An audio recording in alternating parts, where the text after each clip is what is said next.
nga ba umorder sa Shopee? So first, or unang-una, kailangan mag-download muna kayo ng inyong mga Shopee. Pumunta lang kayo sa inyong Play Store and then i-download nyo itong Shopee. Alright? So kapag na-download nyo na yung Shopee app, ay pindutin lamang natin ito.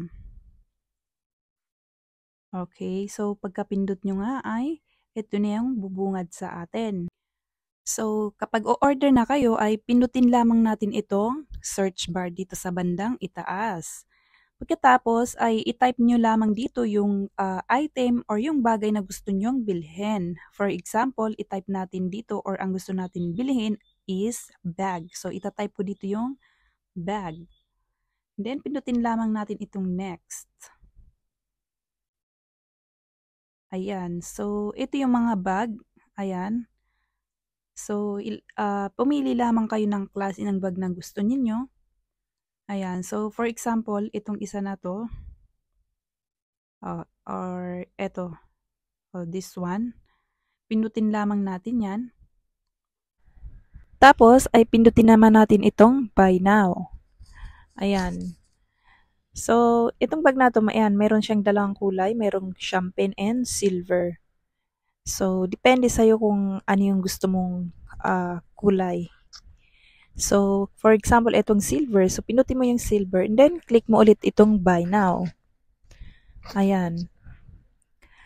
So, kung mapapansin nyo, meron itong shipping or yung bayad dun sa pagpapadala nila sa atin, which is 40 pesos. Ayan. So, 40 pesos plus 169, ang babayaran natin is 209 pesos. So, dahil dito sa Shopee is araw-araw meron silang free shipping. So, pindutin lamang natin itong platform voucher para maka-free shipping tayo. Ayan. So, mamaya anak. So, kung mapapansin nyo, ayan, 160 na lang babayaran natin dahil free shipping or ikinlik natin yung platform voucher.